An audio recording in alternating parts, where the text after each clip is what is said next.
ॐ असतो मा सद्गमय तमसो मा ज्योतिर्गमय मृत्योर्मा अमृतंगमय। ॐ शांति शांति शांति। Lead us from unreal to the real. Lead us from the darkness of ignorance to the light of knowledge. Lead us from death to immortality. Oh, peace, peace, peace.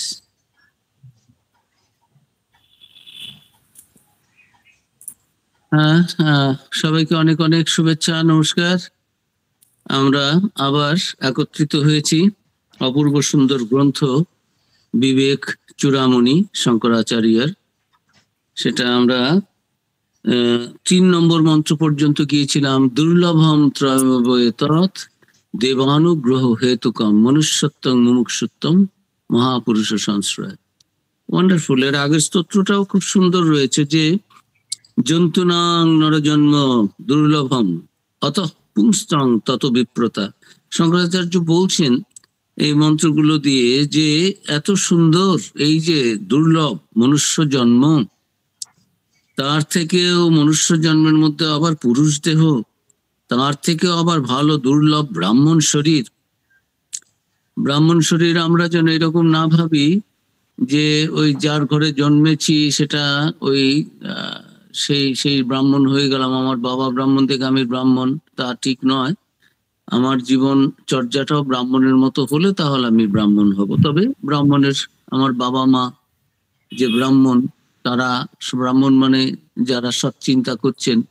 গীতাতে ভগবান বলেছেন, অর্জুন তুমি যদি এইবার ফেল করে যাও এখানে, তাহলে পরের জীবনটা এবার যদি মুক্ত হতে না পারো, লক্ষ্যে না পৌঁছতে পারো। অর্জুন জিজ্ঞেস করছেন তাহলে কি হবে? আমার তো মনে হচ্ছে না এই যোগী হতে পারবো। It will be possible for me to become successful. It is so hard. তখন ভগবান তাকে উৎসাহ দিয়ে বলছেন, তাতে কি আছে গো, তুমি ভয় পাচ্ছ কেন?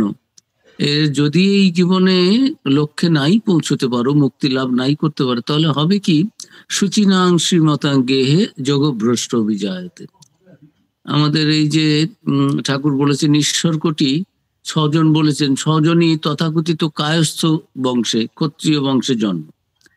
কাজেই জন্ম হোক যথাতথা, কর্ম হোক ভালো। কর্ম যদি গুণ কর্ম, গীতাতে ভগবান বলেছেন এই যে আমি যে আমাদের যে আমরা তো ভুল বুঝে ভুল ব্যাখ্যা করে নানানটা করি, তো যে গুণকর্ম বিভাগসু, এই যে 4টে যে ক্লাস হয়েছে ব্রাহ্মণ ক্ষত্রিয় বৈশ্য শূদ্র, এর মানেই নয় আমার বাবা ডাক্তার, আমিও ডাক্তারের বাড়িতে জন্মেছি, আমিও ডাক্তার হয়ে গেলাম। আমার বাবা রকেট সায়েন্টিস্ট, আমি সেখানে জন্মেছি, আমিও রকেট সায়েন্টিস্ট হয়ে গেলাম। It is not that. গুণ এবং কর্ম এই অনুযায়ী। যাই হোক, তা শঙ্করাচার্য বলছেন যে এই যে অপূর্ব মনুষ্য জীবন, তার মধ্যে পুরুষ দেহ, তারপরে আবার ব্রাহ্মণ শরীর, তারপরে আবার এই বেদবিহিত ধর্মমার্গে নিষ্ঠা, সৎকর্ম করছি। আবার এর থেকেও শ্রেষ্ঠ প্রাপ্তি হচ্ছে শাস্ত্রের তাৎপর্য জ্ঞান, আত্মা ও অনাত্মা বিষয়ের বিচার, এসবের সম্যক অনুভব, ব্রহ্মের সঙ্গে একাত্ম অবস্থায় স্থিতি ও এর ফলস্বরূপ মুক্তি, শতকোটি জন্মের সুকৃতি ও পুণ্যফল ব্যতীত লাভ করা যায় না। এইটা বলে দ্বিতীয় শ্লোকে, তৃতীয় শ্লোকে এসে তিনি বললেন, আমাদের এগুলো গত মাসে আলোচনা হয়েছে, তবু জাস্ট একটু সূত্রটা ধরার জন্য। এরপরে এই শঙ্করাচার্য বলছেন দুর্লভং ত্রয়মবয়তৎ, এই যে 3টে জিনিস খুব দুর্লভ। এই মনুষ্য জন্মলাভ, সংসার বন্ধন থেকে মুক্তির আকাঙ্ক্ষা ইচ্ছা, এবং ব্রহ্মজ্ঞ পুরুষের সঙ্গ, এই 3টি এই জগতে বড় দুর্লভ। ঈশ্বরের বিশেষ অনুগ্রহ হলে তবেই এগুলি পাওয়া সম্ভব, তা না হলে এগুলো পাওয়া যায় না। এগুলো এই যে এই 3টে সাধারণত একটা হতে পারে, দুটো হতে পারে, 3টে হয়েছে, আবার 3টে অনেকেরই আছে, অনেকেই মনুষ্য হিসেবে জন্মেছেন, কিন্তু তাদের মুক্তির আকাঙ্ক্ষা নেই। আবার মুক্তির আকাঙ্ক্ষাও আছে, দুটো পেয়েছেন কিন্তু সেই রকম ব্রহ্মজ্ঞ পুরুষের সঙ্গ হচ্ছে না, যিনি তাকে গাইড করবেন, যার জীবন দেখে, যার কথা শুনে আমাদের জীবন অনুপ্রাণিত হবে। এই সমস্ত জাগতিক ভোগ আকাঙ্ক্ষা থেকে আমাদের মনটা এই ব্রহ্ম আত্ম একাত্ম অনুভূতি এর দিকে যাবে, বা আমরা সেটা ফলো করব, সেরকম অনেকের এই তিনটে লাভ হয় না। তাই শঙ্করাচার্য বলছেন এই তিনটে খুব খুবই খুবই মূল্যবান। একটা মডার্ন নিউরোলজি তে একটা বই রয়েছে, দ্য লিভিং ব্রেইন, খুব famous neurologist W grey Walter. তিনি বলছেন যে এই যে নিউরোলজিতে আজকাল এটা বলছে যে ইমাজিনেশন আমাদের যেটা রয়েছে মানুষের মধ্যে, অন্য পশু পক্ষী অন্য প্রাণীদের মধ্যে তো সেরকম নেই। আমাদের যে ফ্যাকাল্টি বারবার করে এই যে ডিসক্রিমিনেশনের কথা বলা হয়েছে, বিবেক, ওটাই তো আমাদের রাডারের মতো, ঠিক করছি কি ভুল করছি এগুলো, এবং এরপরে কি করব, কি স্টেপ নেওয়া উচিত। অন্য তো কতই, এই যে জন্তুনাং দ্বিতীয় শ্লোকটা রয়েছে, যে দ্বিতীয় শ্লোকটায় যে জন্তুনাং নরজন্ম, এই যত জন্ম আছে তার মধ্যে জীবগণের মধ্যে মনুষ্য জন্মটা দুর্লভ। ঠাকুরও বলেছেন যে এই এই মানুষ শরীরটা কিরকম জানো, মানুষ কি কম গা, মানুষ ঈশ্বরের চিন্তা করতে পারে, ব্রহ্মের চিন্তা করতে পারে, আত্মার চিন্তা করতে পারে, মানুষ কি কম গা। এক জায়গায় বলেছেন এই সব মানুষের দেহ হচ্ছে তাজমহল, তাজমহলের খুব সুনাম, যত রকমের বাড়ি আছে ঘর আছে তার মধ্যে একটা সপ্তম আশ্চর্য।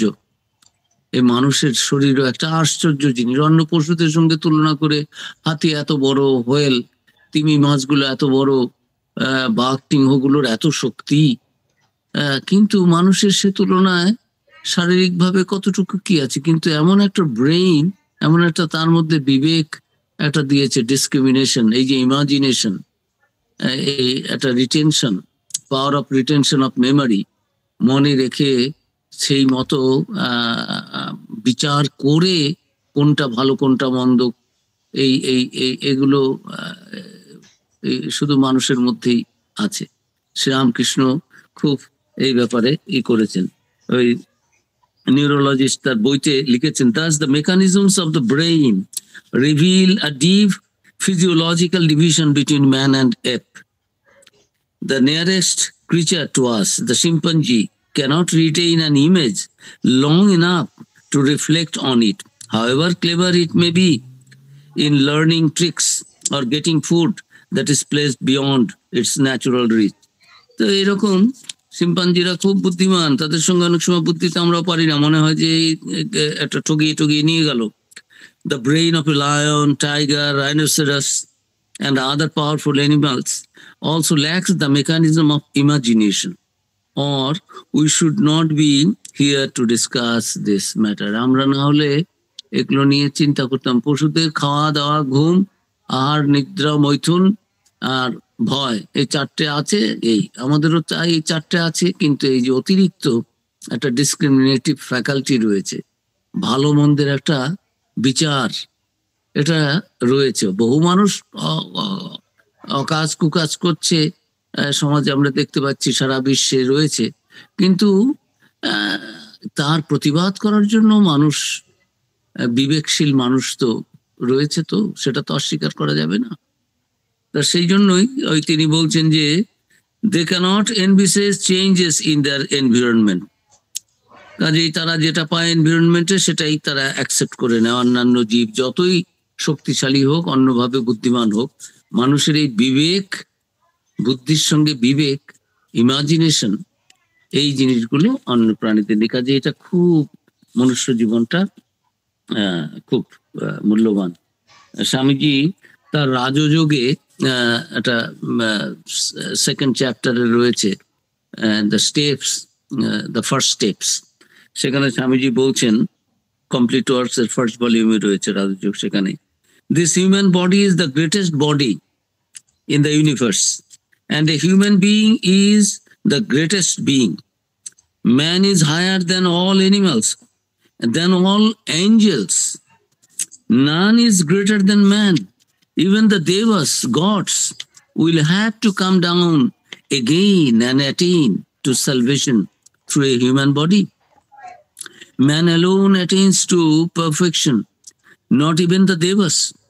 According to the Jews and Mohammedans, God created man after creating the angels and everything else. And after creating man, God asked the angels to come and salute him. Behind this allegory is the great truth that this human birth is the greatest birth we can have. The lower creation, the animal, is dull and manufactured mostly out of tamas. Animals cannot have any high thoughts, and the angels or devas attain to direct freedom without human birth. গীতাতে ভগবান বলেছেন, সিনে পুণ্যে মর্তলোকম বিশন্তি। অর্জুন, ভালো যজ্ঞটজ্ঞ করলে, ভালো সৎ কাজ করলে কি হবে? স্বর্গে যাবে। যদি মুক্তির ইচ্ছে না থাকে, ভোগের ইচ্ছেই থাকে, তাহলে স্বর্গ ভোগ করে আবার 1000 বছর হোক, লক্ষ বছর হোক, তারপরে আবার কি করবে? এই সিনে পুণ্যে মর্তলোকম বিশন্তি, মুক্তি হবে না। সেই মুক্তিটাকে খুব শঙ্করাচার্য দিচ্ছেন, প্রাধান্য দিচ্ছেন। সেই জন্য তার এত রকমের বলা, এই যে 3টে জিনিস বলে টোলে, তারপরেই 4র্থ শ্লোকে গিয়ে বলছেন যে লব্ধ্বা কথঞ্চিত নরজন্ম দুর্লভম তত্রাপি পুংস্তং শ্রুতি পারদর্শনম यस्तात्ममुक्त न यतीत मूढ़धि स्व हि आत्मः स्वं বিনিহন্তি অসৎগ্রহাত। অর্থ কি? কোন রকমে দুর্লভ নরজন্ম, আর সেই জন্মে পুরুষ শরীর ও বেদান্ত বিচারে পারদর্শিতা লাভ করেও যে মূঢ় ব্যক্তির বুদ্ধি, মূঢ় বুদ্ধির মানুষ যে, সে নিজের মুক্তির জন্য যত্ন করে না, সেই আত্মঘাতী পুরুষ অসৎ বস্তু গ্রহণের ফলে নিজেকেই বিনষ্ট করে। সে গীতাতে ভগবান বলেছেন যে মহতি বিনষ্টি। এইরকম যে স্বল্পমপি আস্য ধর্মস্য ত্রায়তে মহত ভয়। তুমি যদি এই তোমার দায়িত্বটা পালন করো, ধর্ম মানে duty, as a husband, as a kshatriya, as a king, as a senapati, as a hero, as a warrior, তোমার যেটা ডিউটি, দায়িত্ব পালন করাটাই ধর্ম। সেটা যদি না করো তাহলে মহতি বিনষ্টি। তাহলে জীবনে তো তোমার যে এই যে পর্যায়ক্রমে যে উৎকর্ষতা প্রাপ্তি হবে, সেটা তো হবে না, মুক্তি লাভ তো হবে না, জীবনের ঊর্ধ্বগতি, ঊর্ধ্বায়ন, এটা তো উৎকর্ষ সাধন, সেটা তো হবে না। তো সেই জন্য শঙ্করাচার্য বলছেন যে এটা আত্মহত্যার মতো। এই মনুষ্য জীবন পেয়েও, এত এগুলো সব পেয়েও, এত দুর্লভ বেদান্ত বিচারে পারদর্শিতা লাভ করেও যে মূঢ় বুদ্ধির মানুষ নিজের মুক্তির জন্য যত্ন করে না, তার আর কি হবে? তো আত্মহত্যার সামিল। আর শ্রীরামকৃষ্ণ খুব সুন্দর বলেছেন যে মানুষ হয়ে জন্মে যে ভগবান লাভের চেষ্টা করে না, আহা, তার তো জীবনটাই বৃথা। He is born to know purpose, who, having the rare privilege of being born a man, is unable to realize God in this life. যত কিছু করো, কাজ কর্ম, নাচা কোঁদা সব করো, কিন্তু ভুলে যেও না মনুষ্য জীবনের উদ্দেশ্য ঈশ্বর লাভ, ভগবান লাভ, মানে সেই ব্রহ্ম লাভ, আত্মা এবং ব্রহ্মের একাত্মতা অনুভূতি, এই জ্ঞান। এই কথাটা বারবার করে বলছেন। যেখানেই থাকো, সে পুরুষ দেহ হোক, নারী দেহ হোক, রাজা হও আর ভিখিরি হও, ব্রাহ্মণের ঘরে জন্মগ্রহণ করো আর মুচি ম্যাথর পারিয়ার ঘরেই জন্ম হোক, জীবনের উদ্দেশ্যটা কিন্তু হিন্দু হোক, মুসলিম হোক, বৌদ্ধ হোক, খ্রিস্টান হোক, জৈন হোক, আমাদের উপনিষদে বলেছে শৃণ্বন্তু বিশ্বে অমৃতস্য পুত্রা। কোথাও বলছেন না হিন্দুস্য পুত্রা, ব্রাহ্মণস্য পুত্রা, বলছেন না, বলছেন শৃণ্বন্তু বিশ্বে অমৃতস্য। সকলেই মনুষ্য হয়ে জন্মেছ, ভগবান তোমাদের একটা স্পেশাল একটা কোয়ালিটি দিয়েছেন, ভার্চু দিয়েছেন, একটা এই যে ডিসক্রিমিনেশন, এই ফ্যাকাল্টিটা আমরা পেয়েছি। এটা যেন ভুলে যেও না। এটা সাহায্য নিয়েই আমাদের জীবনের লক্ষ্য, যে মনুষ্য জীবনের উদ্দেশ্য ঈশ্বর লাভ, সত্যকে লাভ করা, এটা এই জীবনেই করতে হবে। শঙ্করাচার্য বলছেন সেটা যারা করে না, এ তো আত্মহত্যার সামিল, নিজেকেই বিনষ্ট করে। বলছেন ভাগ্যক্রমে নরজন্ম, পুরুষ শরীর, আবার বেদান্ত বিচারে পারদর্শিতা। এই অন্যটা ভাগ করলে হবে কথঞ্চিত লব্ধা কথঞ্চিত নরজন্ম জন্ম দুর্লভম, কথঞ্চিত কোন প্রকারে দুর্লভম নরজন্ম, দুর্লভ নবজন্ম, তত্রপি সেই নরদেহে পুংস্তম, পুরুষ শরীর। কেন নারী শরীর? নারীরা, মায়েরা বলবে আমাদেরকে অবলা বলা হচ্ছে, ছোট দেখানো হচ্ছে, তা নয়। এটা সামাজিক ভাবে যে পুরুষদের অনেক রকমের সুবিধা রয়েছে, এগুলো সমাজে রয়েছে। কাজে তুমি পুরুষ শরীর পেয়েছো, ব্রাহ্মণ শরীর পেয়েছো, ব্রাহ্মণের আমি যদি একটা মেথরের ঘরে জন্মগ্রহণ করি, বা আমার বাবা যদি একেবারে বাবা মা দুজনেই অশিক্ষিতা, কোনো কোনো ধর্মবোধও নেই, কোন রকমের কালচারও নেই, এই চিন্তাই নেই, আমি সেখানে জন্মালে আমারও সেরকমই একটা সংস্কার হবে। তা এই যে ব্রাহ্মণ শরীর একটার পর একটা বলছেন, মনুষ্য শরীর খুব দামি, তার থেকে পুরুষ শরীর, নারীদের থেকে পুরুষদের কত স্বাধীনতা রয়েছে। নারীরা যেখানে যেখানে থাকলেও, সেই আমাদের দুর্গা মা রয়েছেন, ইয়ে গৌরী মা, এই অল্প বয়সে কেউ বিধবা হয়েছেন, অল্প বয়সে কেউ ভগবানের উদ্দেশ্যে যাবেন। এই নারী শরীর নিয়ে আলাদা থাকাও তাদের কত মুশকিল। পুরুষ শরীরে সাধন ভজন করার অনেক সুবিধা, বনে জঙ্গলে যেখানে সেখানে। কাজেই আমাদের মেনে নিতে হবে বাস্তবটা। বাস্তবিক ক্ষেত্রে নারী দেহের থেকে এখনো আমাদের সমাজে নারী পুরুষের ভেদ রয়েছে, নারীদের এই সমাজে ভয়ের অবস্থা রয়েছে। এই তো কি হচ্ছে কলকাতায় দেখুন, একটা চিন্তা করা যায়। এগুলো কোনো এগুলো তো পশু লজ্জা পাবো। অনেকে বলে মহারাজ, আমার একজন ডাক্তার, গল্প বলছি না, আমি তখন মালদা হেডমাস্টার ছিলাম, he was a doctor, MD doctor, his son was, দুটো ছেলে আমার ছাত্র ছিল। একদিন কি বলছি যে মানুষ তো পশুর মতো, সে আবার খুব কুকুর প্রেমিক ছিলেন সেই ডাক্তার। বলছেন মহারাজ মহারাজ, খুব ভক্তি করে শ্রদ্ধা করে, আপনি ওই পশুর সাথে তুলনা, পশুরাও এর থেকে ভালো মহারাজ, আমি কুকুর পুষি, এরা অনেক বিশ্বস্ত। মানে তারও তো অভিজ্ঞতা হয়েছে, তিনি বয়সে আমার থেকে প্রায় বছর 10-এর বড় হবেন, তারও অভিজ্ঞতা হয়েছে। তার থেকে তিনি খুব সৎভাবেই বলছেন যে মানুষদের মধ্যে, আর তিনি একজন ডাক্তার থাকাতে এই চিকিৎসা ক্ষেত্রে তার করতে গিয়ে দেখেছেন কত রকমের মানুষ কত রকমের অপকর্ম করে টোরে আসে চিকিৎসার জন্য, নানান রকম এই যে খুন খারাপি এটা ওটা হচ্ছে। সত্যি পশুরাও ওই রকম নিম্ন অবস্থায় যায় না। এই যে ওই জ্ঞানেন হীনা পশুভি সমানা, ওই জ্ঞানটা যদি, বিবেকটা যদি না থাকে, তাহলে তো মানুষ পশুর থেকে আর কি। স্বামীজি এক জায়গায় বলেছিলেন, if I go mad shoot me, আমার বেঁচে থেকে যদি আমার মাথাটা কখনো গোলমাল হয়ে যায়, মাথা গোলমাল হয়ে যাওয়া মানে I cannot decide, my brain is not working, my brain মানে my discriminative faculty is not working. আর সবই হচ্ছে, খাওয়ার সময় খাচ্ছি, ডাকলে যাচ্ছি, বুঝছি না তা নয়, কিন্তু ব্রেইনটা কাজ করে। বলছে শুট মি। ওই রকম জীবন আমি চাই না, যখন আমার ভেতরে কোনো এই বোধই থাকবে না। গীতাতেও রয়েছে, ভগবান বলছেন যে সঙ্গাত সঞ্জয়তে কাম ও কামাত ক্রোধ বিজয়তে ক্রোধাৎ ভবতি সম্মোহাৎ স্মৃতি বিভ্রম, স্মৃতি বিভ্রম বুদ্ধিনাশ, বুদ্ধিনাশাৎ প্রণশ্যতি।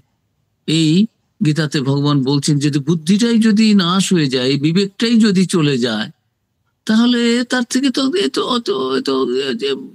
জীবন মৃত্যুর মতো, ওর থেকে তো মরাই ভালো। তো শঙ্করাচার্য বলছেন যে এইরকম করে এত সব পেয়েও যারা চেষ্টা করে না, সে আত্মাকে জানার, নিজেকে জানার, আত্মজ্ঞান, ভগবানকে জানার, তাদের তো আত্মহত্যার সামিল। ঠাকুরও ওই রকম বলছেন যে যে এই মনুষ্য জীবন পেয়েও যারা ঈশ্বর লাভের জন্য চিন্তা করে না, তাদের তো জীবনটাই বৃথা, এ তো মহতি বিনষ্টি। এই যে ক্ষতি, অনেক ক্ষতি আমরা মিলিয়ে নিতে পারি।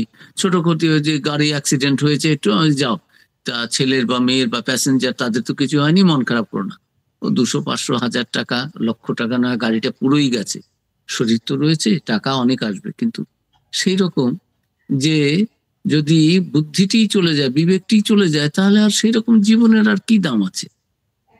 আর বিবেক যদি থাকে, তাহলে শরীরে একটু কি আছে, ত্রুটি বিচ্যুতি, অসুখ বিসুখ, তাতে কি হলো?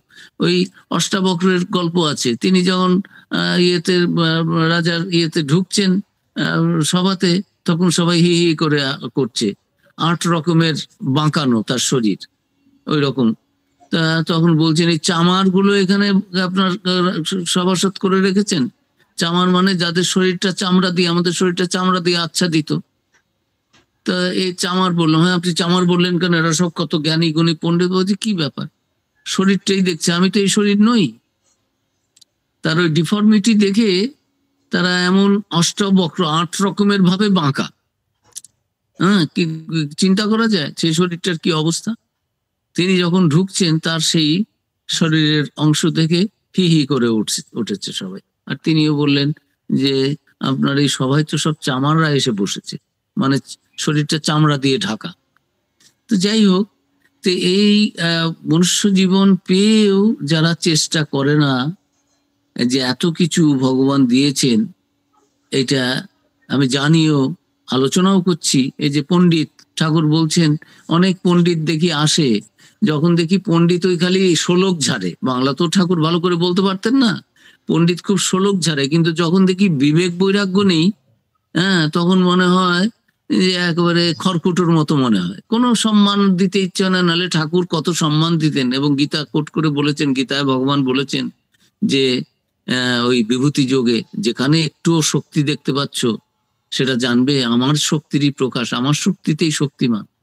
সেই শ্রীরামকৃষ্ণ বলছেন, পণ্ডিত যখন দেখি বড় বড় শ্লোক ঝাড়ে, কিন্তু মন রয়েছে সেই শকুনের মতো, উঠছে অনেক ওপরে, বড় বড় মুখে কথা বলছে, শ্লোক ঝাড়ছে, কিন্তু মনে বিবেক বৈরাগ্য নেই, মন রয়েছে সেই পুঁতিগন্ধময় ভাগাড়ের দিকে, কোথায় মরা রয়েছে শকুনের মতো। তখন দেখি যে খড়কুটোর মতো, মানে কোনো শ্রদ্ধা টদ্ধা তো হয় না যে ওগুলো। কিন্তু পণ্ডিত অনেক পড়াশোনা। শঙ্করাচার্য বলছেন যে ওই মনুষ্য জীবন হলো, ব্রাহ্মণ শরীর হলো, পুরুষ শরীর হলো, বেদ বেদান্তও পড়ছো, কিন্তু খালি ওই তর্ক টর্ক করার জন্যই চেষ্টা করছো, বা কি ই করবে, প্রতিষ্ঠা করবে একটা করছো, কিন্তু আসলে সত্যকে জানার চেষ্টা করছো না। নিজের যে জীবাত্মা এবং পরমাত্মার যে একাত্মতা, এই অনুভূতির জন্য চেষ্টা যারা করে না, তাদের তো এটা তো সুইসাইডের মতো।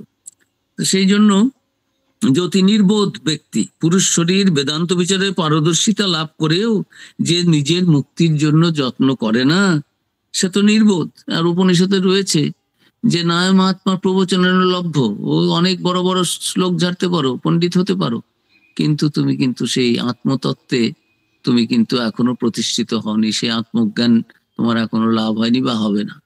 শঙ্করাচার্য বলছেন, আমরা অনেক বড় বড় তর্ক টর্ক করি পণ্ডিতদের মধ্যে, বাক বৈখরি শব্দ জড়ি, এই এতেই পাবো।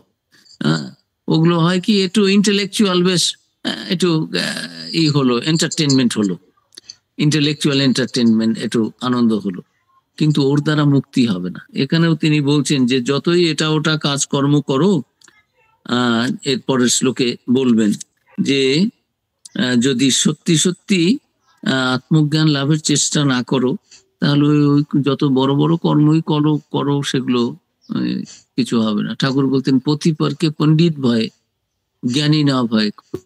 এই জ্ঞান লাভের জন্য সাধন ভজন, বিবেক বৈরাগ্য এগুলো দরকার, এবং সর্বদা সেটি শঙ্করাচার্য যেমন পরপর বলে যাবেন যে লব্ধ্বা কথঞ্চিত নরজন্ম দুর্লভং তত্রাপি পুংস্তং শ্রুতি পারদর্শন। কোন রকমের দুর্লভ নরজন্ম, তাতে আবার পুরুষ শরীর, আর বেদান্ত বিচারে পারদর্শিতা লাভ করে ইয়াতুক আত্মমুক্ত ন ইয়াতেত মূরধি।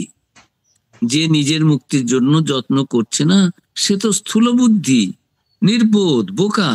বেদান্ত বিচারে খুব ওস্তাদ, অথচ মুক্তির চেষ্টা নেই, মুক্তির ইচ্ছাই নেই। তার মানে বেদান্ত বিচার করলেও বেদান্তের কথা তার অন্তরকে স্পর্শ করেনি। ওটা ওই লেকচার দিচ্ছি আমি, এই দেশে আমেরিকা অনেক স্বামীজির সময় ছিল, টাকা দিলেই ভালো, খুব যারা লেকচার দিতে পারে কোনো একটা বিষয়ের উপরে বলবে ভালো, কিন্তু টাকা নেবে। তিনি যে ওই জ্ঞানী তা নন, তিনি ওইটা বলে তিনি ই করবেন, তার that is his profession. But actually তিনি ওটা মিন করছেন, বা তার জীবনে তিনি ওটা কথার the need of ethics and morality in human life. এত সুন্দর বক্তৃতা দিয়ে দেবে, কিন্তু তারপরেই তিনি বারে যাচ্ছেন কি অস্থান কুস্থানে যাচ্ছেন, বা যেগুলো নিন্দনীয় সমাজে বা অকরণীয় সেগুলো করছেন, বা অন্য নানান রকম স্ক্যামের সঙ্গে যুক্ত থাকছেন। এ তো আমরাও দেখতে পাচ্ছি এই সমাজের কি অবস্থাটা দেখুন না, যে কত বড় বড় কথা বলছে, বড় বড় ডাক্তার ইঞ্জিনিয়ার, এই দেখুন না, এই কিডনি চক্রের সঙ্গে বিক্রির সঙ্গে যুক্ত, এটার সঙ্গে যুক্ত, ওটার সঙ্গে যুক্ত, IAS IPS IFS, the cream of the cream luminaries educational ফিল্ডে, তাদের বুদ্ধি যে কম তা তো বলা যাবে না, কিন্তু কিসে সেগুলো নষ্ট করছেন। আমরাও এই তিনটে জিনিস পেয়ে সেটা যদি আমরা ঠিক ঠিক কাজে না লাগাই, তাহলে তো আত্মহত্যার সামিল। তা শাস্ত্র বিচার করছে দাপটের সঙ্গে, অথচ শাস্ত্রের যে মর্মগ্রহণ করছে না, সে তো নির্বোধ। স আত্মহাগি স্বং বিনিহন্তি অসৎগ্রহাত, সে আত্মঘাতীর সমতুল্য। সৎবস্তু ফেলে অসৎ বস্তু তিনি তার পেছনে ছুটছেন। এই যে আজকে মন্ত্রটাতে প্রথমেই আমরা এই চ্যান্ট করলাম, ওম অসত মা সদ্গময়, আমাকে lead us from the unreal to the Real. যেগুলো অসৎ তার দিকে যেন আমার মন না যায়। সৎবস্তু মানে সেই তিনি, ঈশ্বর বলি আর আত্মা বলি, ব্রহ্ম বলি, তার দিকে আমার যাতে মন যায়, মন হয়, আমি যেন তাকে খুঁজি, এটা লিডার্স। তারপরে অজ্ঞান থেকে জ্ঞানের আলো। কত রকম পড়াশোনা করে যে আমাদের জ্ঞান কি কম হয়েছে, কত বড় বড় ডক্টরেট, বিভিন্ন ডিলিট, কত ইউনিভার্সিটি রয়েছে, ভিজিটিং প্রফেসর, তারপরে আবার কি জ্ঞান লাভ করব না। ওগুলো দ্বে বিদ্যে ব্যতীতব্যে পরাচয় বা অপরাচয়, দুটো রকমের বিদ্যা আছে আমাদের বেদ উপনিষদে রয়েছে। এই কি রয়েছে, এই দু রকমের বিদ্যা কি কি? একটা পরাবিদ্যা, সেই তাকে জানা, ব্রহ্মজ্ঞান, আত্মজ্ঞান, আর বাকি বাদ বাকি সবই অপরা।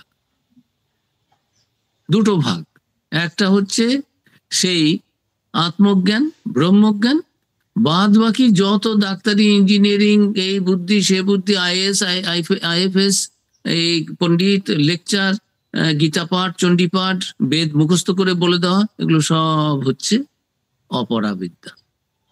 কি অবস্থা আমাদের শাস্ত্রের, একেবারে এই জায়গাটা কোনো কম্প্রোমাইজ কিছু নেই।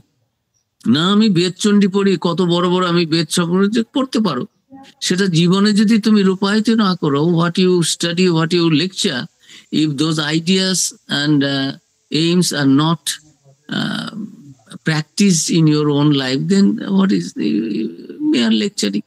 দিতে পারো। ঠাকুর বলছেন বিদ্যাসাগরকে, কেশব সেনকে, যে কেশব সেনকে বলছে লেকচার দিচ্ছ, ঈশ্বরের আদেশ হয়েছে, তো কেশব তো বুঝতে পারছে না, কিছু বলছে না। তখন দেখো যতই ভালো ভালো লেকচার দাও, যতই মানুষ আসুক, কেশব তো এখনকার দিনের লেকচার দিতেন যে when Keshab speaks the whole world listen to। আর কেশব কেমন মানুষ না, Keshab dines with the queen, queen ভিক্টোরিয়ার সঙ্গে তিনি বসে করেন, ডাইন করেন। You understand the level of the person. কিন্তু তাতে ব্রহ্মজ্ঞান হলো না, তাতে তুমি মুক্ত হয়ে গেলে না। এই শ্রীরামকৃষ্ণ বলছেন, আমাদের শাস্ত্র বলছে যে দুটো বিদ্যা রয়েছে। তা শঙ্করাচার্য সেই জন্য বলছেন যে সৎ বস্তু ফেলে অসৎ বস্তু গ্রহণ করে জ্ঞান হয়েছে, শাস্ত্র পড়েছে, তারপরেও এতেই মত্ত রয়েছে, সত্য লাভের চেষ্টা করছে না। এগুলো চৈতন্যদেব যখন তার কৃষ্ণ প্রেম হয়নি, ডেকে ডেকে, বড় পণ্ডিত ছিলেন, জ্ঞানী ছিলেন, বিদ্বান ছিলেন, তার্কিক ছিলেন, নব্যনায় তখন আমাদের নবদ্বীপের একটা পীঠস্থান, পড়াশোনার জন্য কত সারা ভারত থেকে ছাত্ররা পড়াশোনা করতে আসতো তখন, ওখানে এত সব পণ্ডিতরা ছিলেন। তো সেই চৈতন্যদেব ডেকে ডেকে বলতেন অপমান করার জন্য, কি তুমি নাকি খুব পণ্ডিত শুনছি, কি এসো তো তর্ক করি। তর্ক উনি জানতেন আমি তর্ক করে হারাতে পারবো, he had that faith in himself. ডেকে নিয়ে তারা তর্ক করতে চায়নি, লোকের সামনে তর্ক করিয়ে হারিয়ে হি হি হা হা করে তুচ্ছ তাচ্ছিল্য করে অপমান করে ছেড়ে দেবেন। এই ছিলেন চৈতন্যদেব, যখন তার ভেতরে কৃষ্ণ প্রেম জাগেনি।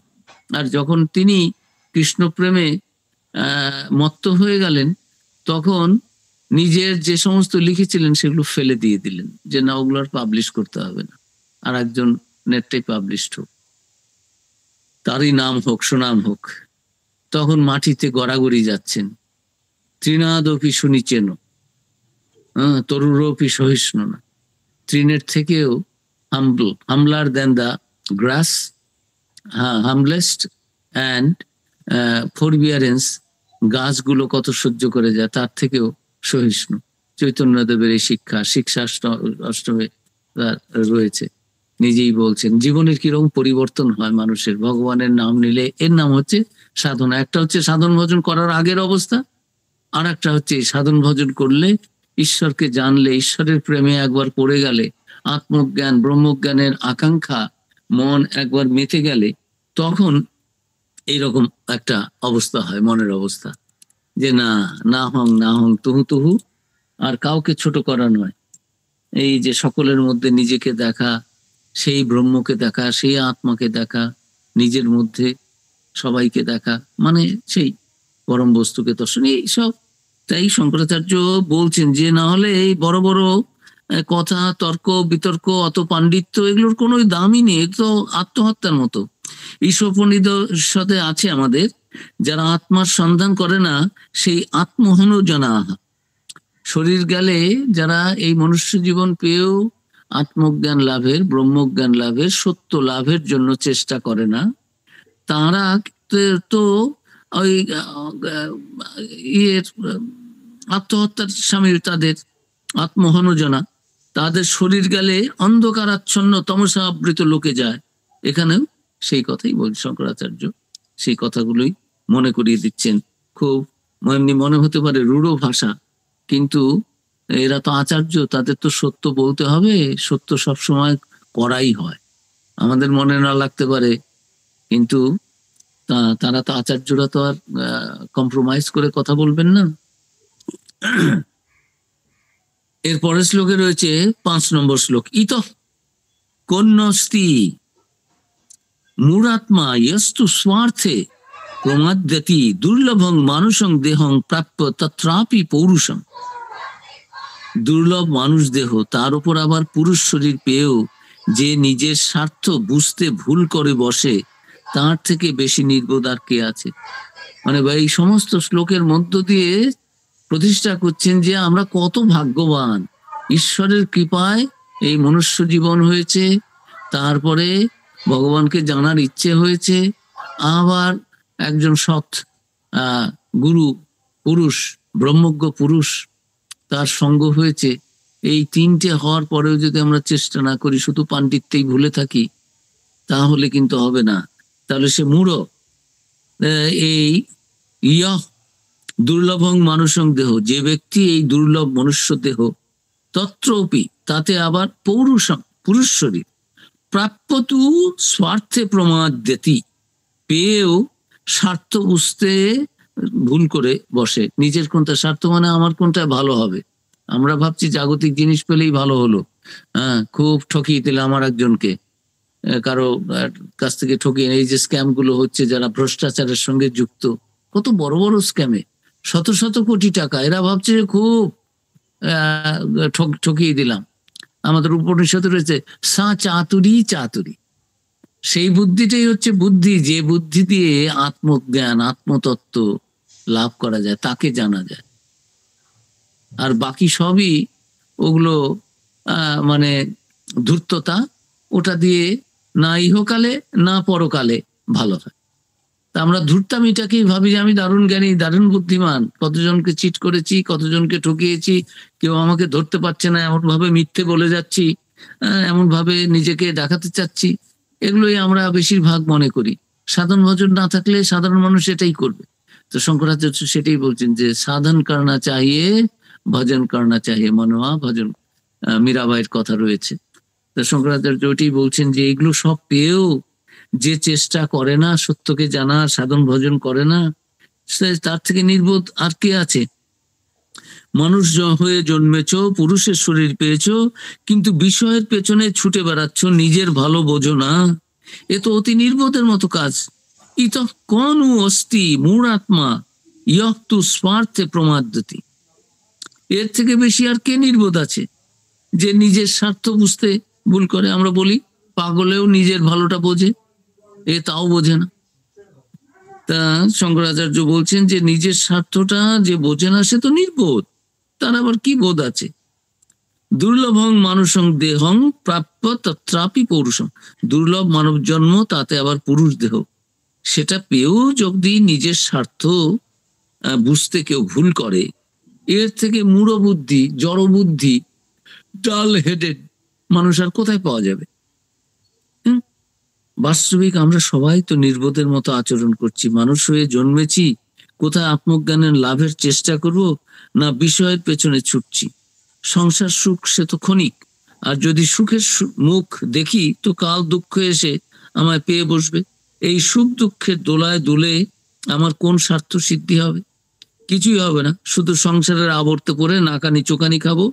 তাই বলছেন যে ব্রহ্মানন্দের সন্ধান না করে সংসার সুখের খোঁজ করছে, সে নিজের স্বার্থ বুঝতে ভুল করছে, সে নির্বোধ। শ্রীরামকৃষ্ণ বলছেন ব্রহ্মানন্দের আস্বাদ পেলে বিষয়ানন্দ আলোনি লাগে। এখানেও তাই বলছেন, তাকে না খুঁজে বিষয় চাইছো, তুমি বুঝতে পারছো না কি হারাচ্ছ, নিজের স্বার্থ বুঝতে ভুল করছো। ওই শম্ভু মল্লিক ছিলেন ভক্ত, ঠাকুর তাকে বলছেন, শম্ভুর অনেক টাকা পয়সা ছিল, দান ধ্যানও করতেন অনেক টাকা। তিনি ইয়ের পরে দ্বিতীয় রসদদার আমাদের ঠাকুরের, মথুর বাবুর পরে। তা ঠাকুর সেটা বলেছেন, কিন্তু মনগুলো ওই রকম এখনো তো ঠাকুরের সেবার সুযোগও পেয়েছেন, সৎ কাজ করেছেন, তা নাহলে এগুলো তো আসবে না। কিন্তু এখনো মনটা তো পুরো শুদ্ধ হয়নি। শ্রীরামকৃষ্ণ তো তাকে মুক্ত করে ছাড়বেন, শুদ্ধ করে ছাড়বেন। তো বলছেন যে শম্ভু, বলছেন যে হ্যাঁ আশীর্বাদ করুন যাতে টাকা পয়সাগুলো ভালো কাজে লাগাতে পারি, এই সমস্ত। ঠাকুর বলছেন শম্ভু, ভগবান দেখা হলে, সাক্ষাৎকার হলে তো তুমি কি কতগুলো হসপিটাল, স্কুল, কলেজ, ইউনিভার্সিটি এগুলো চাইবে? না, তোমার জ্ঞান হয়, ভক্তি হয়, সেটা চাইবে। ওগুলো তো সব সেকেন্ডারি। বিদ্যাসাগরকে বলছেন, হ্যাঁ তুমি তো খুব ভালো কাজ করছো গো, তোমাকে দেখতে এসছি, হ্যাঁ তুমি বিদ্যার সাগর, দয়ার সাগর। খুব প্রশংসা করছেন, ভেতরে সোনা চাপা পড়ে আছে। তারপরে বললেন, হ্যাঁ শুনছি তুমি অনেক কাজ পরোপকার করো। তা গো হ্যাঁ গা, জগৎ কি এতটুকু গা? বিদ্যাসাগর ভাবছেন ভগবান মুনি ঋষিরা কি বলেছেন ও ঠিক, বইপত্র তিনি এত বড় পণ্ডিত, কিন্তু ওই দিকটা খোলেনি। বলছেন হ্যাঁ কি যে বলতে চেয়েছেন, নিজেরাই ঠিক মতো বুঝেছেন কিনা, আর যদি বুঝেছেন ঠিক কি যে বলতে চাচ্ছেন এটা ঠিক বোঝা যাচ্ছে না। আমি যা বুঝছি সেটা হচ্ছে এই সংসারে আমাদের খুব ভালো কাজ করতে হবে, যাতে এই সংসারটাকে আমরা স্বর্গের মতো করতে পারি। আমাদের সেটা, আমাদের যাদের বিচার বুদ্ধি আছে, হ্যাঁ এইরকম করতে হবে। এটা ভালো, এটা এটা এটা it is for the beginners. এই যে আমাদের ইয়ম নিয়ম প্রাণায়াম, রাজযোগে স্বামীজি বলছেন যে দেখো যম নিয়মটা হচ্ছে ওই এথিক্স মোরালিটি, এগুলো ওই বিগিনিংটা, ওগুলো যদি না থাকে পরে তাহলে আসন প্রাণায়াম ধারণা ধ্যান সমাধি এগুলো দাঁড়াবে না। ফাউন্ডেশনটা ওগুলো চাই, কিন্তু foundation is not the building. ফাউন্ডেশনটা লোকে দেখতেই পায় না। ফাউন্ডেশনে অনেক টাকাও খরচা করতে হয়। মালদাতে আমার মনে আছে একটা হায়ার সেকেন্ডারি বিল্ডিং হয়েছিল, বাবা 1.5 কোটি টাকা প্রায় মাটির নিচেই চলে গেল। ওটা একটা বিরাট স্কুল বিল্ডিং, হায়ার সেকেন্ডারি হলো। এত স্ট্রাকচার, ওই লোহার খাঁচা টাচা সব নিচে। তা যে বাপরে, কখন আমরা বিল্ডিং পাবো? নিচেই সব টাকা চলে যাচ্ছে। তো ফাউন্ডেশনটা শক্ত না হলে তাহলে বিল্ডিং দাঁড়াবে না বেশি দিন। তো ওই যম নিয়ম এগুলো এথিক্স মোরালিটি গুলো দিয়ে আমাদের চিত্ত শুদ্ধি হবে, মন শুদ্ধ হবে, তাহলে তো তাতে ভগবানের।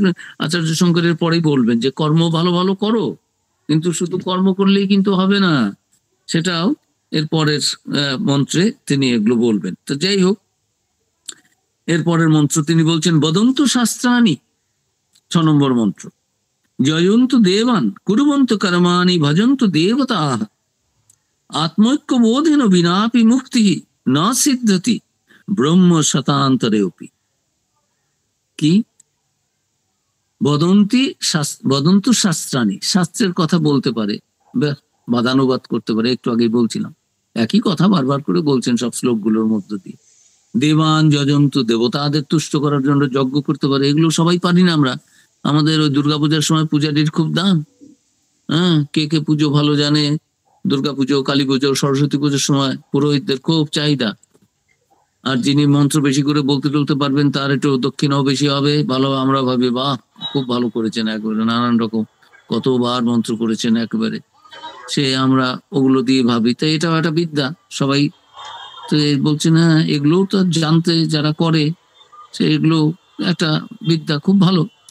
কর্মানি কুর্বন্তু, শাস্ত্রবিহিত কর্ম করতে পারে, নানান কর্ম করছে। আমি খারাপ জীবনেও যাপন করছি না, ভালো জীবনই যাপন করছি, শাস্ত্রে যা আছে তাই করছি। দেবতা ভজন্ত, বহু দেবদেবীর উপাসনাও করছি। অপি আত্মৈক্য বোধেন বিনা, কিন্তু ব্রহ্মের সঙ্গে আত্মার একত্ব বোধ বিনা।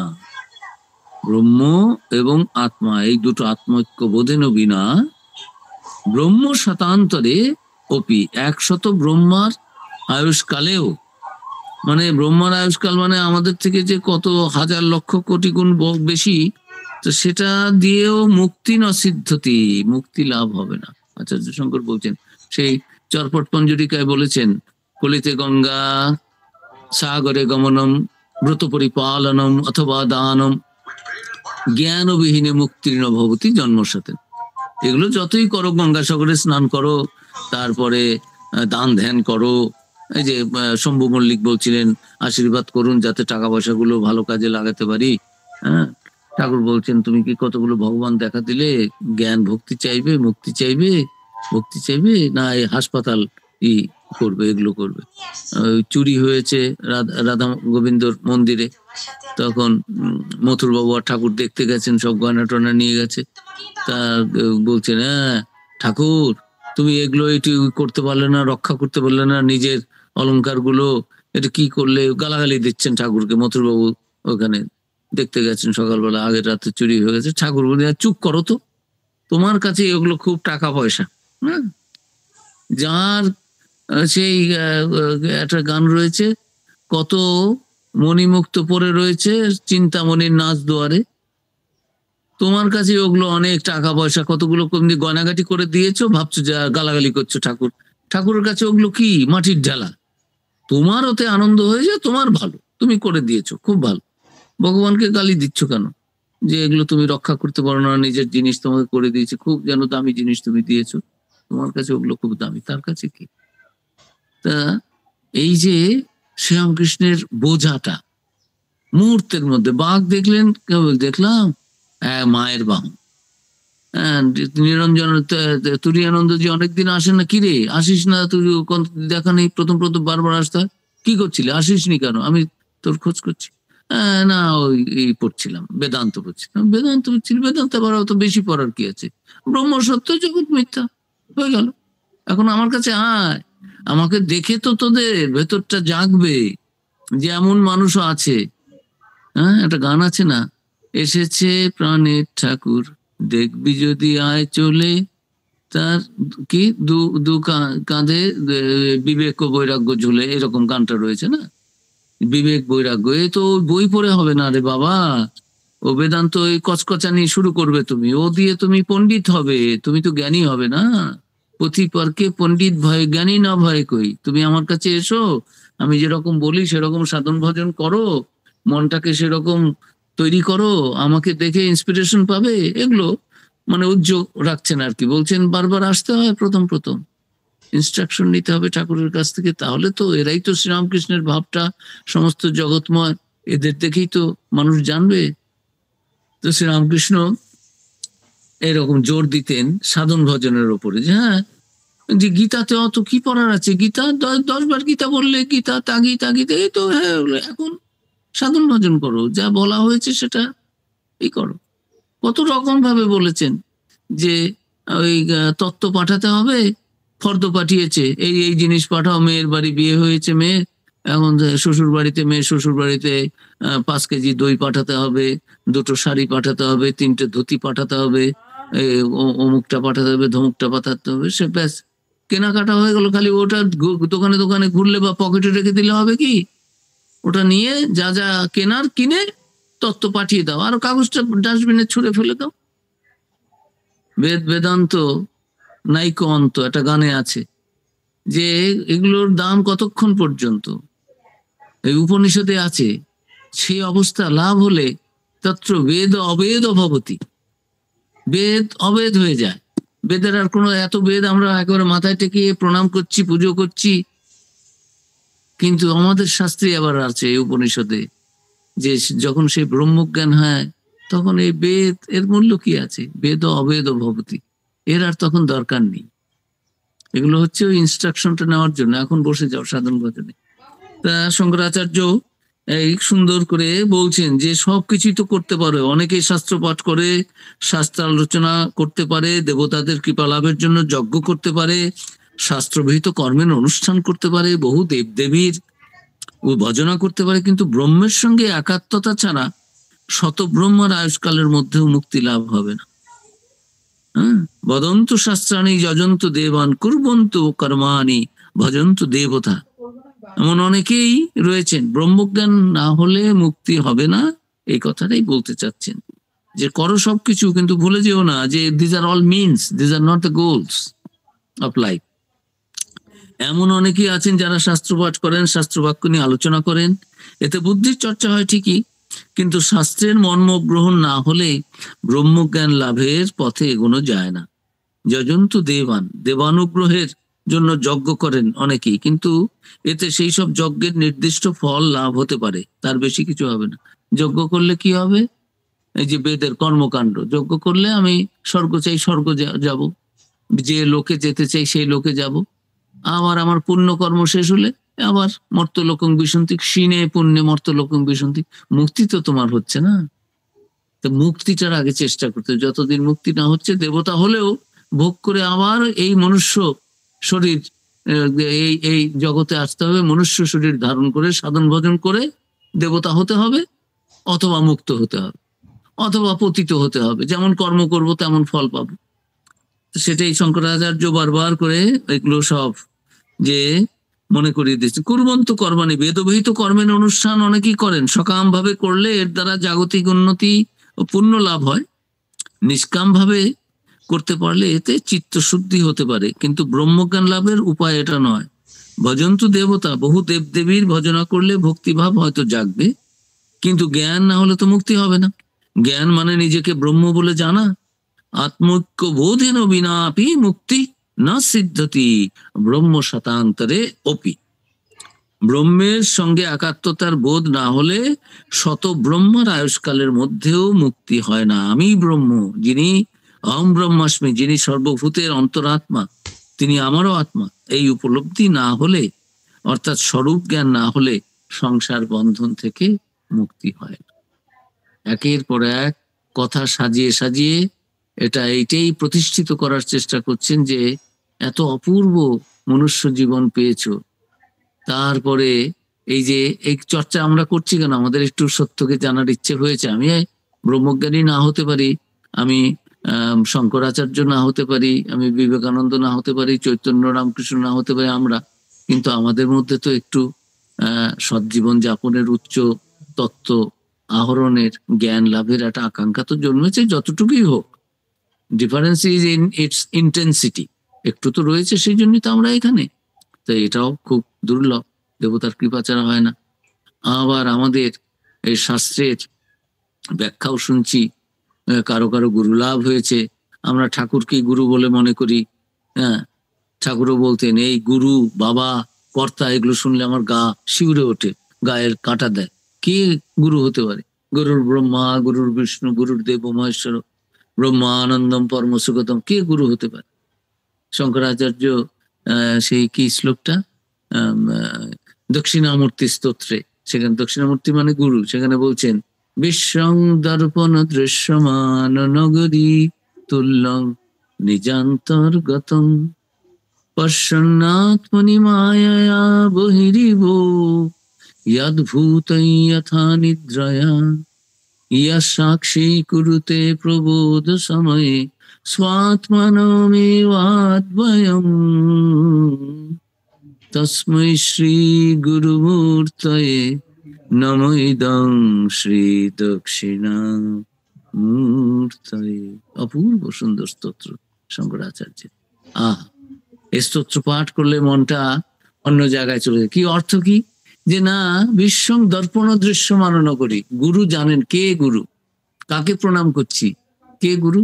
না, যিনি জানেন যে এই বিশ্বটা এক দর্পণে দৃশ্যমান জগতি। নিজান্ত আমার মনের ভেতরের জিনিসটা আমি বাইরে দেখতে পাচ্ছি। কেমন দেখি আমরা? আমার ছবিটা আমি দেখতে পাচ্ছি না, কিন্তু আয়নার মধ্যে দেখতে পাচ্ছি। এইটাও যেন আয়নায় দেখা আমার অন্তরের যে ছবি, তার প্রতিচ্ছবি, প্রতিফলন কোথায় হচ্ছে? আয়নায়। এই জগৎ, বিশ্ব, ব্রহ্মাণ্ড, এটা আমরা রিয়াল ভাবছি, কিন্তু শাস্ত্র বলছে না, এটা তোমার মনেরই প্রতিফলন। স্বপ্নের সময় যেন বিশ্বং দর্পণ দৃশ্যমান নগরী, দৃশ্যমান নগরী, সিটি, বাইরের সিটি, যেমন নিজের অন্তরের মধ্যেটাই বাইরে প্রজেকশন করছি, সেটা দেখছে, রিফ্লেক্টেড হচ্ছে, দেখছি। নিজান্তর্গত, নিজের মনেই রয়েছে, বাইরে জগৎ নেই। কে কেমন করে? যে না, স্বপ্নের সময় কি হয়? স্বপ্নের সময় তো সব দেখি, সেগুলো কি আসলে আছে? স্বপ্ন ভেঙে গেলে দেখি কোথায় আমার রাজবাড়ি, কোথায় বাঘ, কোথায় সিংহ, কোথায় মজা, কোথায় আনন্দ, কোথায় সমুদ্র, কোথায় পাহাড়। কিন্তু মনের মধ্যে সব ঘুমের, আধা আধা ঘুমে স্বপ্নের মধ্যে দিয়ে সব তৈরি করেছি। এই যে জগৎ সংসার আমরা দেখছি, জ্ঞানী বলেন এস তুমি মনের ভুল, ভেতরে ইহাই মায়া। এগুলো নেই, তাকেই তুমি ভাবছো আছে। তা কিন্তু আসল যে আছে, এর পেছনের যিনি সত্তা, তিনি আছে। ঠাকুর বলছেন ওই বাজিগরই সত্য, বাজিটা নয়। মানুষ বাজিটা দেখেই মুগ্ধ হয়ে যায়। ওই যে পুতুল নাচ মানুষ দেখে, পুতুল নিজে নাচছে না, পেছনে যে একজন নাচাচ্ছে, পাপেট গুলো সে নাচছে, সে তাকে জানতে হবে, সেই সত্য। পুতুলগুলোর নাচ সত্য না, ও তো কারো অঙ্গুলি হেলনে নাচছে। সিনেমার পর্দায় আমরা প্রেক্ষাগৃহে গিয়ে কত মুভি এগুলো দেখি, সিনেমা টিমা দেখি, মানে এই বাঘ এলো, সিংহ হলো, কত কি, আমরাও হাসি, আমরাও কাঁদি, রোমান্টিক বইতে আনন্দ হয়। আর ওই একটা কি, আর একটা কি, একটা কমেডি আর একটা ট্র্যাজেডি। ট্র্যাজেডি গুলোতে দেখলে যেগুলো বিচ্ছেদাত্মক বা মৃত্যু হচ্ছে, সেগুলো দেখলে আমরাও, আমাদেরও চোখের, নায়ক নায়িকার সঙ্গে আমাদের চোখেও জল পড়ে। কিন্তু সবই তো মিথ্যে, ওই পর্দাটাই আছে ওখানে, আর কোনো কিচ্ছু নেই। এই বাইরের জগৎটা বিশ্বং দর্পণ দৃশ্যমান নগরী তুল্যং নিজান্তর্গত পশ্যন্নাত্মনি মায়া। এই মায়াতে এরকম আমরা দেখি, হ্যাঁ, বহিরি বই, বাইরে এগুলো দেখি মায়া থেকে। ইয়দ্ভূতই যথা নিদ্রায়, নিদ্রার সময় যেরকম আমরা তৈরি করি সেরকম। ইয় সাক্ষী কুরুতে প্রবোধ সময়ে সাতমানমেব। সেই গুরু যিনি এটা জানেন, গুরু জানেন এ সমস্ত মায়া, তিনি এতে মোহিত হন না। তিনি জানেন এই বিশ্ব ব্রহ্মাণ্ড জগৎ এই স্বপ্নের মতো, মায়ার মতো, আমরা জানি না। সেই গুরুকে, দক্ষিণামূর্তি মানে শিব, আদি গুরু, তাকে প্রণাম করি। তো এই যে অপূর্ব, এই যে গুরু লাভ, গুরু কে হতে পারে? সেই ভগবানই গুরু হয়ে আসেন। তা আমরা এগুলো সবকিছুই পেয়েছি, এগুলো আমাদের কাজে লাগাতে হবে। না হলে তো এই কি হবে, শুধু শুধুই এই সংসার বন্ধন থেকে মুক্তি তো হবে না। আর যতদিন তা না হচ্ছে, ততদিন এই জন্ম আর মৃত্যু, দুঃখ আর কষ্ট, এইরকম। সেই তব কথামৃতম তপ্ত জীবনম, যাদের জীবন তাপিত, তৃষিত, তাদের কাছে তোমার এই কথাগুলো অমৃতের মতো। তে আমাদেরও জীবনটা তো সবসময় জ্বলে পুড়ে যাচ্ছে, খাক হয়ে যাচ্ছে। স্বামীজি বলছেন নিবেদিতাকে, হে মহাপ্রাণ, ওঠো, জাগো, great soul, can you sleep? The world is burning in misery. জগৎ দুঃখে পুরে খাক হয়ে যাচ্ছে, তোমার কি নিদ্রা সাজে? Can you sleep? এই যে জাগো, আর লক্ষ্যে না পৌঁছানো পর্যন্ত থেমো না। যারাই যাবে কোথায়? লক্ষ্যটা কি? সে আত্মজ্ঞান, সেই ব্রহ্মজ্ঞান। এটা উপনিষদের কথা। উত্তিষ্ঠত জাগ্রত প্রাপ্ত বরান নিবোধত। স্বামীজি সেটা একটু নিজের মতো করে বলেছেন, ওঠো, জাগো, লক্ষ্যে না পৌঁছানো। লক্ষ্যটা কি? লক্ষ্যটা হচ্ছে সেই নিজেকে জানা, ব্রহ্ম আত্ম ঐক্য, এটাকে জানা। তো আচার্য শঙ্কর খুব সুন্দর করে এগুলো একের পর এক শ্লোকের মধ্য দিয়ে বলছেন যে আমি ব্রহ্ম, যিনি সর্বভূতের অন্তরাত্মা, তিনি আমারও আত্মা। এই উপলব্ধি না হলে অর্থাৎ স্বরূপ জ্ঞান না হলে সংসার বন্ধন থেকে মুক্তি হবে না। এর পরের শ্লোকে বলছেন অমৃতত্বস্ব ন আশা অস্তি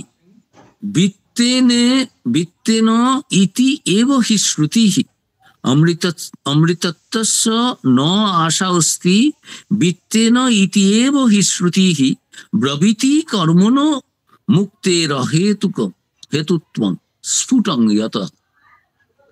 ব্রবীতি কর্মণ মুক্তের অহেতুত্বং স্ফুটং যতঃ। মিনিংটা কি? মিনিং বিত্ত লাভের দ্বারা মুক্তির আশা নেই। শ্রুতি এই কথা বলছেন।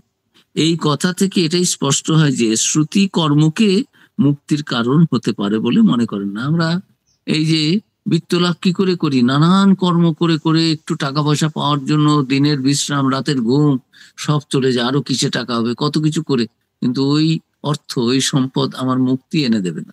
সেটা তিনি এরপরে বলবেন। বিত্তের দ্বারা অমৃতত্বস্ব আশা নমস্তি, নেই অমৃতত্বের আশা বিত্তের দ্বারা নেই। ইতিয়ে বহি, এইরকমই শ্রুতি ব্রবীতি, শ্রুতি উপনিষদ এটাই বলেন। ইয়ত কর্মণ মুক্তে অহেতুত্ব, যার থেকে কর্মের মুক্তির ব্যাপারে অহেতুকত্ব স্ফুটন স্পষ্ট হয়েছে। মানে উপনিষদ বলছে যে এই যে কাজকর্ম এত করছো, ভাবছো যে অনেক কিছু করছি, জীবনটা তো ভালোই কাটছে, আমি তো কাজ করি, আমি তো অলস নই, না, ওই কাজে আসল কাজ হবে না।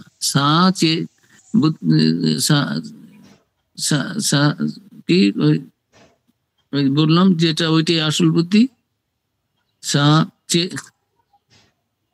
ওই উপনিষদে রয়েছে, সেটাই হচ্ছে বুদ্ধি, যে বুদ্ধি দিয়ে তাকে জানা যায়। তা এটাও এখানে যে সেই কর্মই কর্ম যে কর্মের দ্বারা মুক্তি লাভ হবে, না হলে ওটাতে তো তুমি বদ্ধই হবে। যদি আকাঙ্ক্ষা নিয়ে কর্ম আমরা করি, কামনা বাসনা নিয়ে, সেগুলো আমাদের আরো বাঁধবে, আরো কষ্ট দেবে। কর্ম করতে হবে কিসের জন্য? চিত্তশুদ্ধির জন্য। চিত্তশুদ্ধ হলে তখন তাতে সেই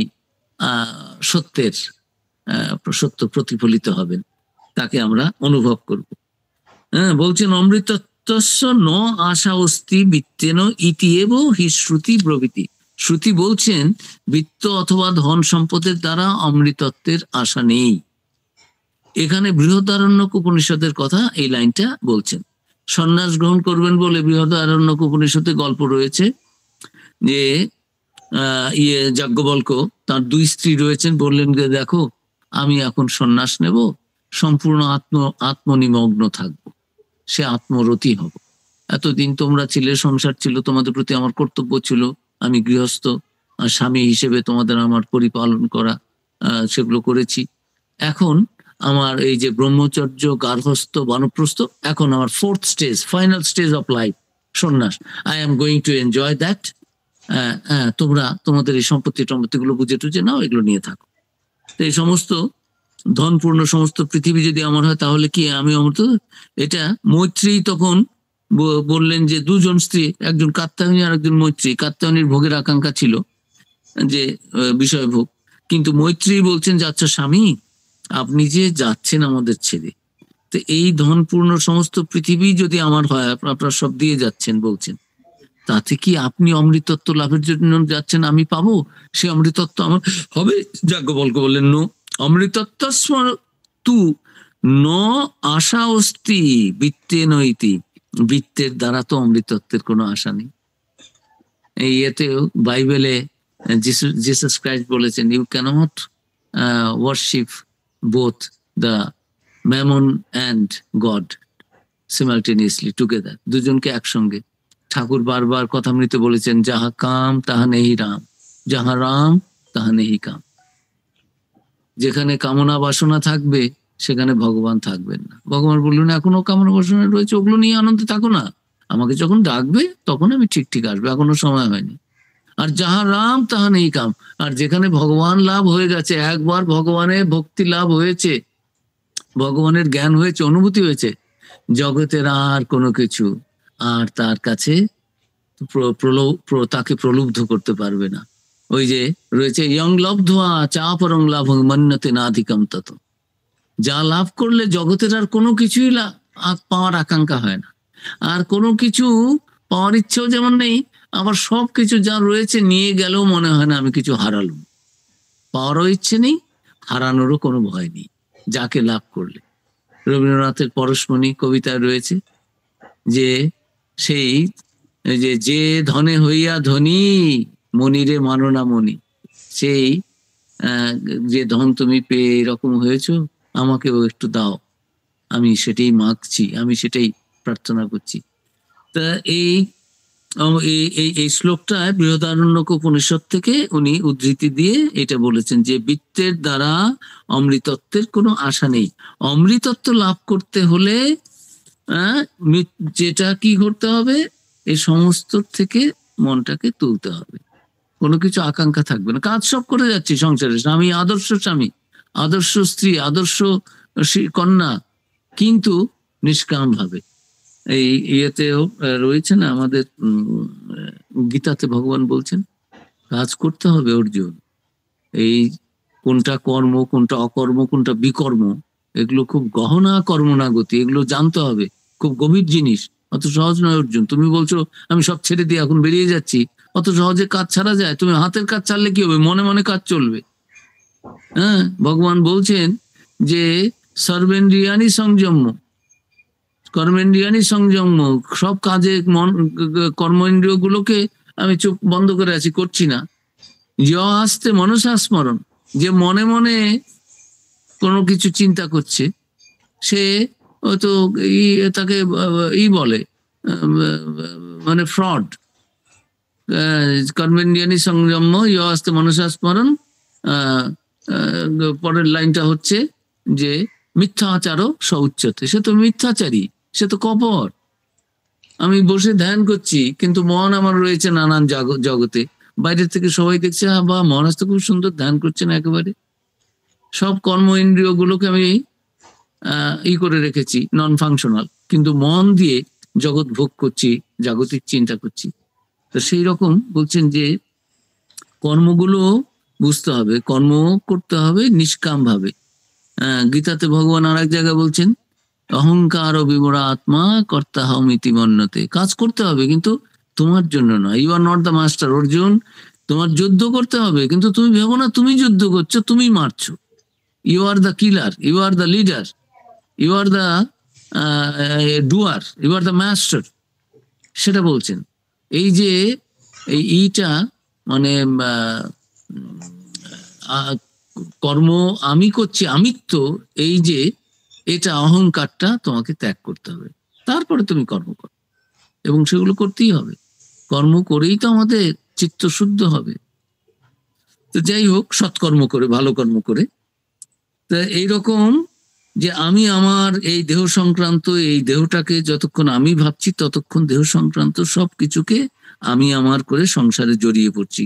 কিন্তু যখন আমি নিজের স্বরূপকে জানছি, তখন আমার আত্মজ্ঞান হচ্ছে, তখন আর বন্ধন নেই, তখন আমি নিত্য শুদ্ধ বুদ্ধ মুক্ত আত্মা। তাই বলছেন শ্রুতিতে যে বলা হয়েছে বিত্তের দ্বারা অমৃতত্ব লাভের আশা নেই, তাতে বোঝা যাচ্ছে যে শ্রুতি কর্মকে মুক্তির কারণ মনে করে না। কর্ম না মুক্তে অহেতুত্বম স্ফুটং যত, কর্মের মুক্তির ব্যাপারে কোনো হেতুকত্ব নেই, এটা স্পষ্ট হয়ে যাচ্ছে।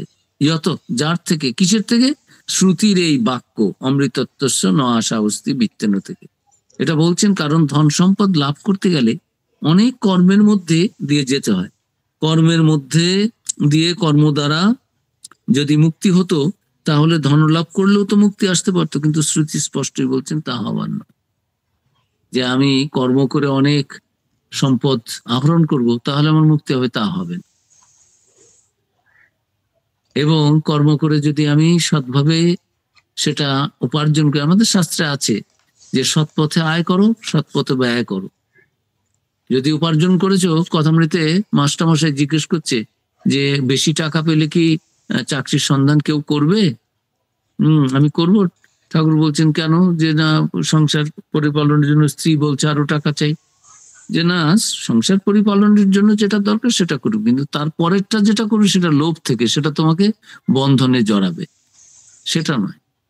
আর যদি বেশি টাকা এসে গেছে সেটা ওই যে সৎ পথে খরচা করার জন্য আমাদের শাস্ত্রেই রয়েছে দেব ঋণ, পিতৃঋণ, ঋষি ঋণ, হ্যাঁ, কত রকমের সব যজ্ঞ, নৃযজ্ঞ, ঋষি যজ্ঞ, সব পশু পাখিদের খাওয়ানো, এগুলো যে যেমন পারে মানুষ করেও, এগুলো আছে বিভিন্ন দেশে। তো যাই হোক, আমাদের 1 ঘন্টা হয়ে গেছে, আমরা আর এগোবো না, ঘড়ির দিকে তাকাইনি, এখন দেখছি 5 মিনিট এক্সট্রা চলে গেছে, হ্যাঁ খেয়াল করিনি। তো এইখানে আমরা শেষ করি। পরের এই মিনস অফ নলেজ এর পরের গুলোতে যে শঙ্করাচার্য বলবেন যে আত্মজ্ঞান ব্রহ্মজ্ঞান লাভের সঠিক পথ দিশা কিভাবে হবে। এতক্ষণ তিনি আমাদের করলেন, সতর্ক করলেন, এত কিছু পেয়েও যারা করে না সব নষ্ট হচ্ছে। এখন হচ্ছে কি করে সে আত্মজ্ঞান ব্রহ্মজ্ঞান হবে, যে কোনটা পথ তিনি এরপরে সেটা বলবেন 8 নম্বর শ্লোক থেকে। আমরা পরের বার সেখান থেকে শুরু করব। আজকে আমরা এখানে করি। ওম শান্তি শান্তি শান্তি, হরি ওম তৎসৎ।